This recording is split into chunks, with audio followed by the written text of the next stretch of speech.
네, 2021년도가 지나간 지 벌써 된 지 3년, 3년, 네, 3주죠. 네, 3주가 됐습니다. 2020년은 어떻게 지나갔는지를 모르겠어요. 마치 기억이 1년간 뚝 끊긴 것 같은 그런 느낌마저 듭니다. 작년을 돌이켜 보시면 어떤 일들이 가장 많이 생각나실까요?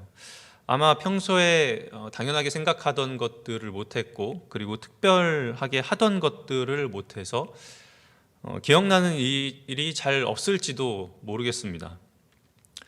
교회에서도 평소에 수많은 예배를 드렸죠. 그리고 많은 행사들도 했습니다. 연초가 시작되면 특별 새벽 기도회부터 시작을 해서 고난주간 집회도 있었고, 부활주일 행사, 어린이 주일 예배, 그리고 어버이 주일, 청소년 축제, 선교 축제, 가을이 되면 여름에는 여름 수련회, 그리고 가을이 되면 추수감사주일과 새생명 축제, 이런 여러 가지 예배와 그리고 행사들로 인해서 참 바쁘게 지냈고 많은 것들을 우리가 했습니다.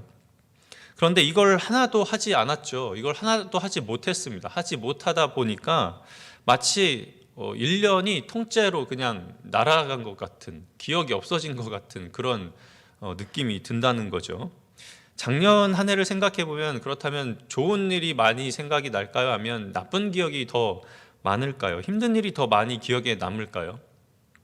아마 대부분은 힘든 일이 더 많았고 그것이 더 기억이 많이 날 것입니다. 우리의 뇌는 기본적으로 기쁨보다는 고통을 더 강하게 기억한다고 합니다. 그러니까 기쁜 일이 많아도 고통을 더 많이 기억할 수 있는데, 기쁜 일보다 어려웠던 일들이 더 많으면 우리의 기억들이 그렇게 좋은 기억들이 많이 나지 않을 것이라는 거죠. 유럽에서는 코로나가 있기 전에 어떤 이슈들이 참 많이 있었냐면, 이제 난민 문제라든지 아니면 서구 사회 이슬람화를 걱정했던 일들이 참 많았습니다. 두려워했죠. 그리고 난민과 이민자 행렬을 자세히 보도하는 언론들로 인해서 그들의 기억 속에는 마치 자기 자신들의 나라가 이슬람화되고 이슬람들에 의해서 나라가 전복될 것이다 라는 두려움마저 많이 깃들었었다고 해요. 그런 기억들이 그들의 생각 속에 많이 차 있었다는 것이죠. 하지만 객관적 지표를 보면 이들의 그런 기억들, 그리고 두려운 기억들이 그렇게 우려할 만한 수준은 아니라는 것을 인간이 만들어낸 기억들이라는 것을 알 수가 있습니다. 독일 전체 인구 대비 무슬림의 수는 약 5%라고 합니다. 5%는 전국이 이슬람화되는데 아주 부족한 숫자죠. 그리고 우리가 교통사고나 아니면 일반 사고를 생각하는 것도 그래요. 일반적인 교통사고와 비행기와 가끔 일어나는 비행기와 선박사고, 테러 등을 비교했을 때 우리는 빈번히 일어나는 교통사고보다 한 번 사고 나면 크게 일어나고 굉장히 이슈화가 되는 선박이나 아니면 비행기 사고를 굉장히 두려워하고 더 위험하다고 생각을 합니다. 2019년에 우리나라 교통사고 사망자가 3,349명이었습니다. 선박은 이게 사망자로 이렇게 정확하게 나오지 않고 인명피해라고 나오는데, 선박은 547명의 인명피해가 있었다고 해요. 항공사고는 그 선박보다도 훨씬 못 미치는 숫자였다고 합니다. 작년 2020년도로 넘어가면 어떨까요? 아마 비행기 사고 같은 경우는 우리가 해외 나가지 못하고 그러니까 아무래도 좀 더 많이 줄지 않았을까, 거의 일어나지 않았을까, 그런 생각을 해보게 됩니다.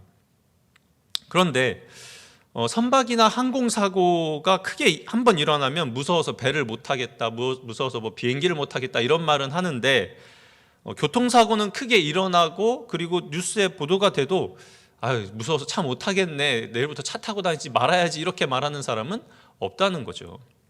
그러니까 우리의 기억은 우리가 평상시에 하는 빈번히 일어나는 익숙한 그런 위험보다는 가끔 일어나는 우리에게 임팩트를 주는 굉장히 크게 일어나는 낯선 기억을 더 크게 받아들이고 그것을 고통스럽게 여긴다는 거죠. 그러니까 교통사고의 위험에 대해서는 서서 익숙해져 왔다는 거예요. 그렇지만 낯설고 대형사고로 이어지는 이런 사고들은 우리의 기억에 더 많이 남아 있다는 것이죠. 작년에 우리가 기쁘고 즐거운 일이 있었다 할지라도 그보다 더 낯설고 크고 그리고 크게 느껴지는 위험으로 인하여서 아마도 2020년도의 기억을 되살펴보면 기쁘고 즐거웠던 일보다는 힘들고 어려웠던 기억이 더 많이 남지 않았을까, 그런 생각을 해보게 됩니다. 그것은 어떤 사건이나 시간뿐만이 아니라 장소나 환경 상황에서도 마찬가지입니다. 내가 힘들었던 장소, 내가 힘들었던 그 시간을 생각하거나 상황과 환경에 처했을 때 나는 그때 그 힘든 감정과 기억 때문에 그 장소를 가기 힘들어 라고 우리는 말할 수도 있는 거죠. 힘든 상황 같은 일들이 벌어지면 올바른 판단을 하지 못하고 트라우마에 빠져 자신의 판단을 제대로 못하는 경우도 있습니다. 그렇다면 이 제자들에게 감람원과 다락방이라는 이 장소는 어떤 기억으로 남아 있을까요? 감람원에서의 마지막은 부활하신 예수님께서 하늘로 올라가시는 장면으로 끝을 합니다. 장면을 하죠. 우리가 저번 주에서도 봤듯이 예수님께서 제자들에게 성령을 약속하시고 감람원에서, 그리고 나서 하늘로 승천하시게 됩니다. 그리고 성령을 주시겠다고 약속을 그곳에서, 감람원에서 하셨죠. 감람원은 예수님께서 사역하시는 기간 동안 굉장히 많이 가셨던 장소예요. 자주 가셨던 장소 중에 한 곳입니다. 그리고 그곳에서 많은 일들을 제자들과 함께 겪었죠. 감람산은 예루살렘에서 가깝죠. 성전산 동쪽에, 그러니까 기드론 골짜기를 해서 왼쪽은 예루살렘, 그리고 오른쪽으로 올라가면 감람산이 이어집니다. 그리고 감람산이 이어지는 그 자락에는 겟세마네 동산이 있고, 겟세마네 동산에서 올라가면 감람산, 그리고 감람산에서 더 올라가서 정상 쪽으로 가면 벳바게라는 지역이, 정상이 나옵니다. 예수님께서는 예루살렘 입성하시기 전에 벳바게에서 어린 새끼 나귀를 준비하셔서 거기에서부터 나귀를 타고 예루살렘 성으로 입성을 하셨습니다. 그리고 그 벳바게를 넘어 더 동쪽으로 산 밑으로 내려가면 우리가 잘 아는 베단이라는 동네도 있어요. 나사로의 동네였던 그 베단이, 예수님께서 베단이에 머무셨다가 예루살렘으로 들어가시기 전에, 그리고 벳바게와 감람산과 겟세마네를 통해서 성전산 쪽으로 예루살렘으로 들어가시던 경로가 예수님이 즐겨 들어가시던 그 경로였습니다. 그렇게 감람산에서의 기억이 많았을 거예요. 그리고 예수님 사역의 마지막이 이 감람산에서 맞춰졌습니다. 감람산 자락이었던 겟세마네에서 기도하셨고, 그리고 거기에서 잡히셨고, 마지막으로 승천하실 때에도 제자들에게 성령을 약속하시고 이곳에서 하늘로 올라가셨죠. 그러니까 제자들에게 감람산은 굉장히 예수님과 좋은 추억들, 그리고 아픈 기억들이 많이 있던 그런 장소였을 것입니다. 감람산에서 하늘로 올라가신 예수님을 뒤로하고 다시 예루살렘으로 돌아가는 이 제자들이 나옵니다. 오늘 장면에 제자들 12절에 보니까 제자들이 감람원이라는 하는 산으로부터 예루살렘으로 돌아왔죠. 그렇다면 저는 이 구절을 보면서 감람원에 있다가 예루살렘으로 돌아가는 제자들의 마음이 어땠을까, 그런 생각을 좀 해봤습니다. 예수님이 명령했으니까, 예수님이 말씀하셨으니까, 우리에게 성령을 약속하셨으니까 우리는 이제 할 수 있어. 이제 우린 두려울 것이 없어. 예수님께서 말씀하신 대로 우리는 살 수 있어 라고 다짐하고 예루살렘으로 돌아가고 있었을까요? 그리고 의욕적이었을까요? 알 수 없죠. 우리는 사실 알 수는 없습니다. 물론 그럴 수도 있겠지만, 의욕적이었고 자신감에 차 있고 할 수 있다는 그런 생각이 들 수도 있었겠지만, 제자들은 지금 예수님이 부활하시고 40일 동안 예수님을 봤습니다. 그렇게 함께 있었습니다. 죽으셨다고 생각했던 예수님이 갑자기 우리 눈앞에 나타난 거예요. 얼마나 기뻤겠어요. 정말로 부활하셨고, 부활하셨으니 이제 모든 것을 이루셨고, 그리고 부활하신 예수님처럼 우리도 다시 설 수 있고 승리할 수 있다라고 생각했을까요? 그런데 요한복음 20장으로 넘어가서 20장과 21장에 보면 제자들이 예루살렘을 떠나지 않았어요. 그리고 모여 있었어요. 그런데 모여 있었는데 어떤 마음으로 모여 있었냐면, 유대인들이 두려워서 모인 곳의 문을 닫고 있었다라고 요한복음에서는 기록하고 있었습니다. 그러니까 그때 예수님께서 가운데 오셔서 너희들에게 평안이 있을지어다 하면서 나타나셨죠. 자신을 보이셨어요. 그리고 의심하는 도마에게 손을 내미시고 옆구리를 내미시면서 만져봐라, 확인해봐라 말씀하셨습니다. 그렇다면 이보다 더 정확하고 기쁜 일이 어디 있겠어요? 그 능력이신 하나님의 아들이신 예수 그리스도께서 다시 앞에 나타나셨으니까 굉장히 기쁘고 자신감에 차 있을 법도 해요. 그렇다면 힘을 얻고 용기를 얻고 나아갈 것 같아요. 그런데 20장 넘어서 21장으로 들어가면 그 후에 제자들이 어디로 갔냐 하면 21장 요한복음 21장 2절에 베드로, 도마, 나다나엘, 야고보와 요한 그리고 다른 제자 2명이서 함께 갈릴리로 돌아갔습니다. 그렇게 예수님을 만났고 부활하신 예수님을 만났고 다락방에서 그렇게 만났음에도 불구하고 이 제자들은 이게 더 이상 우리가 뭐 해먹고 사나 하면서 난 이제 고향으로 돌아가겠다. 본업으로 돌아간 거예요. 갈릴리로 돌아간 거예요. 11명의 제자 중에서 무려 7명의 제자가 다시 갈릴리로 돌아갔습니다. 그리고 고기를 잡고 있었어요. 예수님을 만났고 부활을 직접 확인했음에도 불구하고 여전히 제자들은 예수님께서 죽으셨던 그 상실감, 자신들이 예수님을 배신했었다는 그 기억에서 아직도 벗어나지 못하고 있었던 것이죠. 그런데 그렇게 부활하셔서 같이 계셨던 예수님께서 이제 감람원에서 자신들이 보는 앞에서 하늘로 올라가신 거예요. 같이 계실 때도 용기 있게 앞으로 나아가지 못했는데 예수님께서 부활하신 모습을 보여주셨음에도 불구하고 용기 있게 그 앞에 나아가지 못했는데, 그런데 예수님이 정말로 이제는 죽으셨다 부활하시는 것도 아니고 이제 다시는 볼 수 없는 그 하늘로 들려 올라가신 거죠. 그리고 그 장소는 예수님께서 십자가에 달리시기 전날 밤에 잡히셨던 바로 그곳 겟세마네, 그리고 그 겟세마네가 장소하고 있던 감람원이라는 산이었습니다. 제자들의 마음과 그런 기억과 감정들이 어떠했을까요? 한편으로는 예수님이 하늘로 올라가셨다는 것을 확인했으니까 주님께서 우리에게 사명을 주셨구나, 이제 우리가 해야 될 일들이다 라고 생각했을 것이고, 한편으로는 믿었던 예수님, 의지했던 예수님께서 하늘로 올라가셔서 이제 영영 볼 수 없으니까 한편으로는 두렵고 한편으로는 공허한 마음들이 들지 않았을까요?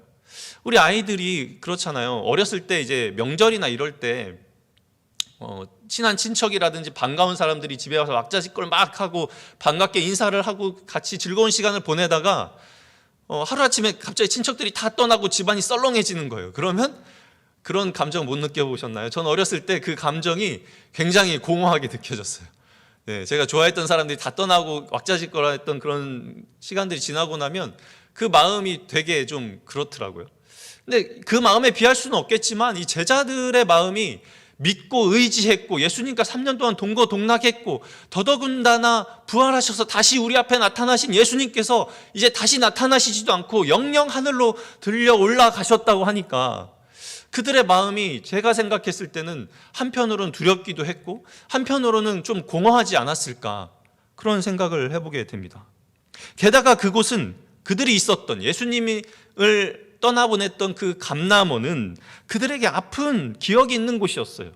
물론 즐거운 기억도 있고 예수님과 함께 했었던 기억도 많았지만 그곳에는 고통의 기억이 함께 있었던 곳이죠. 자신들이 배신했었고 예수님이 힘없이 로마 병사들에게 잡혀가셨던 장소가 바로 이 감람원이었다는 거예요. 그 기억들이 아마 이 제자들을 붙잡고 있지 않았을까, 그런 생각을 해봅니다. 어쩌면 그들은 그곳에서 더 큰 두려움을 느꼈을지도 모르겠습니다. 앞으로 예수님 없이 자신들이 감당해야 할 예수님과 같은 삶과 고난이 그들 앞에 이제 놓여있게 된 거죠. 그럼에도 그들은 다시 마음을 추스르고 어디로 갔냐 하면 예루살렘으로 다시 돌아왔습니다. 그리고 그들이 유하는 다락방으로 올라갔습니다. 12절 말씀에서 여기서 우리가 보면 제자들이라고부터 표현이 되어 있는 것을 보면 우리는 이 제자들이 베드로와 요한과 11제자를 생각할 수 있을 것 같아요. 베드로를 포함한 주축의 제자들이었을 것이다. 그런데 13절에 보면 이렇게 되어 있죠. 그들이 유하는 다락방으로 올라가니, 누가 있었죠? 베드로, 요한, 야고보, 안드레, 이런 11제자가 이미 그곳에 있었던 거예요. 그러니까 12절의 제자들은 베드로와 요한과 야고보 이런 제자들은 아니었던 거예요. 아마 다른 예수님을 쫓아다녔던 다른 제자들이었는데 이들이 보고 나서 다락방으로 갔더니 이미 거기에는 수제자와 예수님과 밀접하게 관련이 있던 11명의 제자들이 이미 다락방에 와 있었던 거죠. 감람원에서 예수님의 승천을 목격한 사람들은 11제자만이 아니었죠. 15절에 이곳에 모인 수가 약 120명 되는 그런 사람들을 봤을 때 감람원에는 아마 120명 이상의 사람들이 있었을 것입니다. 그리고 그 중에 11명의 제자는 예수님이 올라가시는 것을 보고 먼저 내려왔고 나중에 다른 이런 제자들이 합류하지 않았을까 그런 생각을 해봅니다.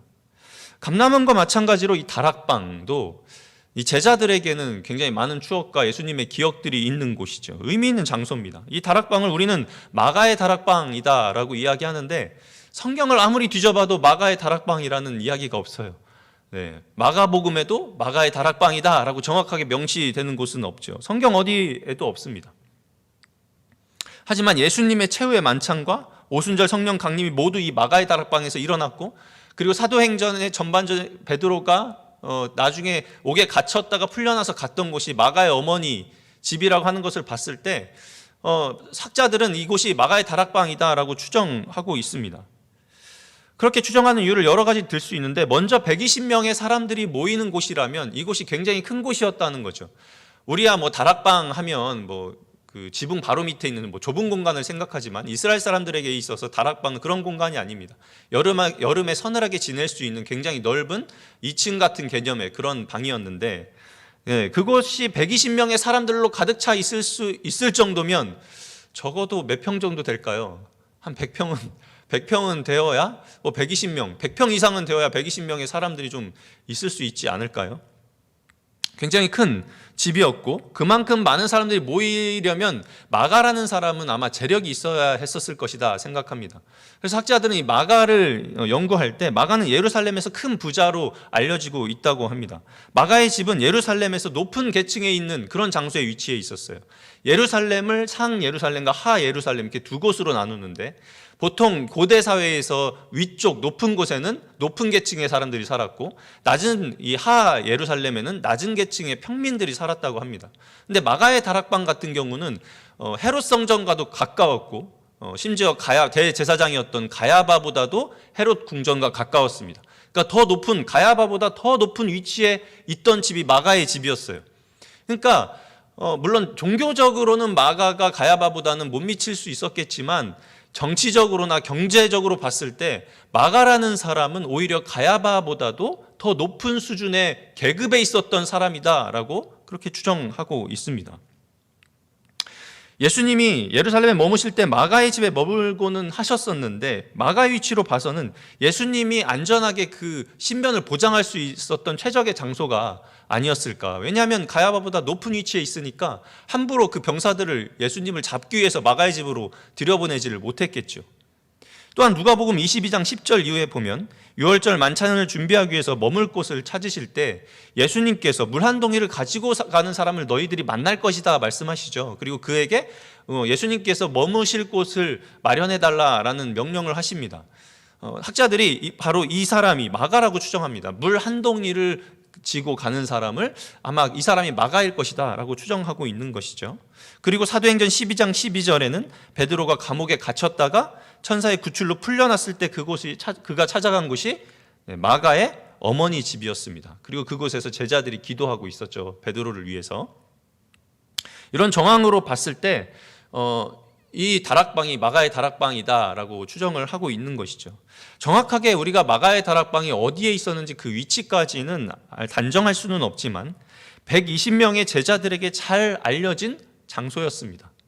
이곳은 예수님의 제자들이 유대인들이 무서워서 숨어 있었던 장소, 예수님이 부활하신 후에 제자들에게 나타나셨던 곳, 예수님이 제자들과 마지막 만찬을 나눴던 장소, 그리고 예수님께서 예루살렘에 절기마다 올라오셨을 때 유하셨던 곳이 바로 이 마가의 다락방이었습니다. 어쩌면 이 마가의 다락방은 그들에게 있어서 예수님에게 있어서 마치 안식처와 같은 그들에게 평화를 누리게 해주는 그런 장소였을 것 같아요. 제자들은 예수님이 하늘로 올라가신 후에 자신들의 마음을 추스르려서 있을 곳을 찾습니다. 가야 할 곳을 찾았죠. 이미 예수님과 여러 모임을 했었고 예수님과 함께 식사를 나눴고 여러 가르침을 받았던, 어쩌면 두려움 속에서 그들을 보호해줄 안식처같이 느껴졌던 이 마가의 다락방을 생각했고 이 제자들도 이미 가 있었던 그 제자들을 따라서 익숙한 그 장소를 찾아갔을 것입니다.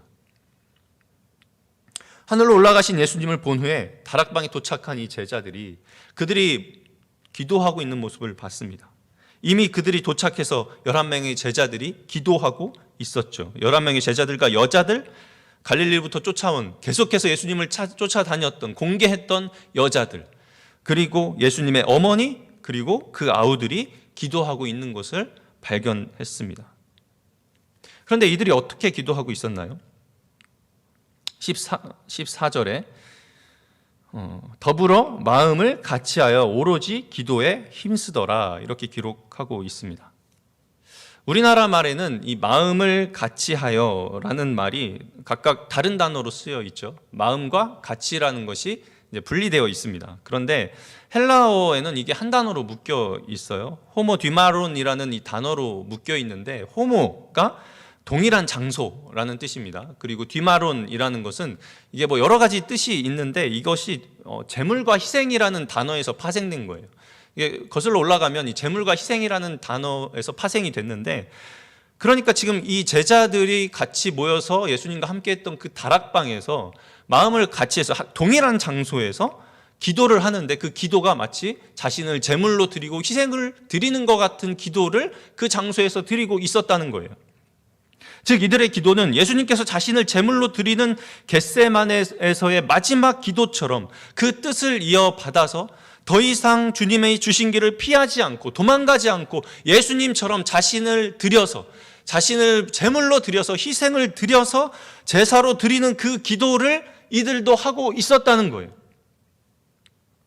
마지막에 감람원에서 내려와서 그 장면을 목격했던 이 제자들이 어쩌면 두려움과 공허함으로 가득 차서 안식할 곳을 찾아서 마가의 다락방으로 찾아왔던 이 제자들이 다시 한번 용기를 얻고 힘을 내어서 자신의 사명 앞에 설 수 있게 되었다면, 그것은 아마도 자신의 힘이 아니라 그곳에 모여 기도하고 있는, 자신을 희생제물로 드리고 있는 그 제자들의 기도, 다 함께 모여서 그곳에서 예수님처럼 자신을 희생제물로 드리기를 원하는 그들의 기도가 있었기 때문에 아마도 이들이 다시 한번 힘을 얻고 주님의 길을 가기로 결단할 수 있지 않았을까, 그런 생각을 해봅니다.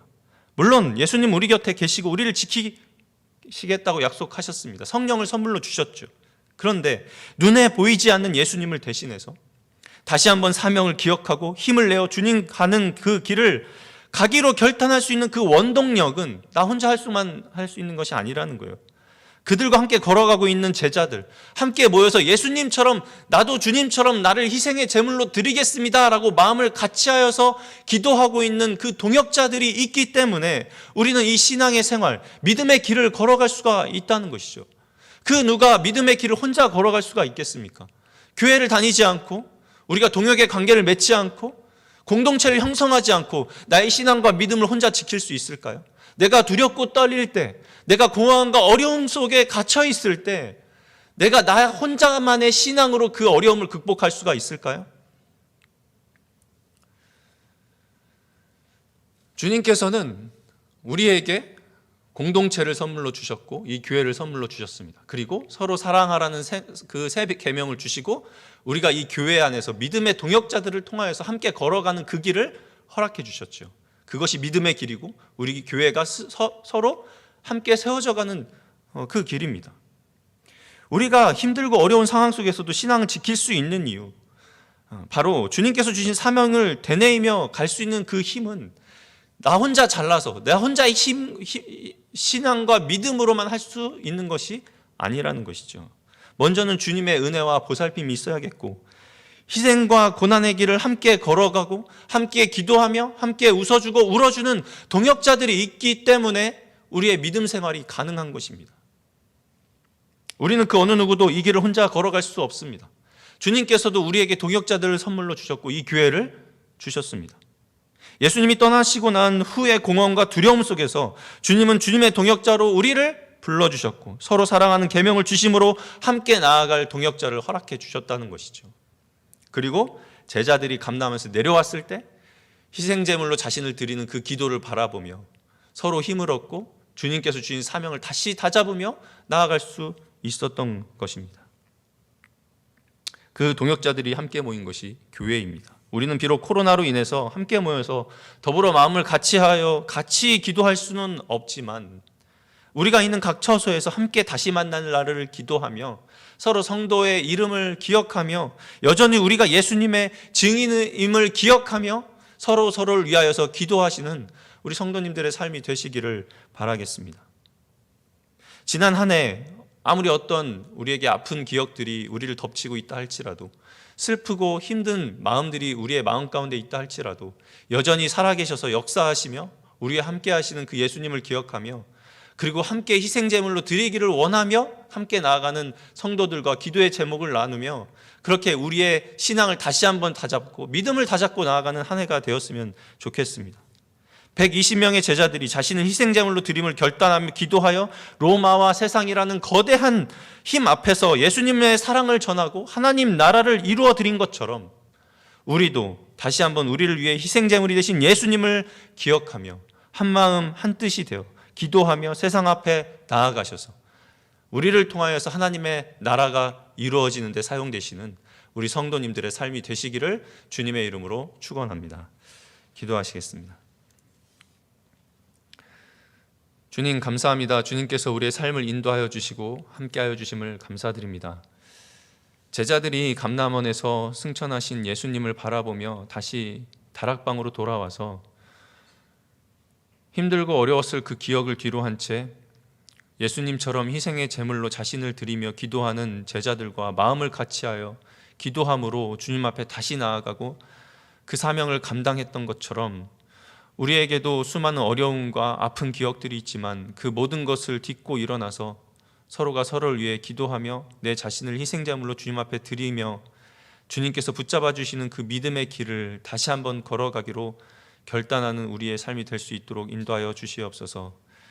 이 믿음의 길을 나 혼자 걸어가기 힘들 때마다 서로가 서로를 위해서 기도하며 교회 안에서 성도가 성도를 위해서 또한 기도해 주며 서로가 서로에게 예수님의 사랑을 전하며 힘을 얻고 나아갈 수 있는 우리의 삶이 될 수 있도록 축복하여 주시옵소서. 감사드리며 예수님의 이름으로 기도드립니다. 아멘.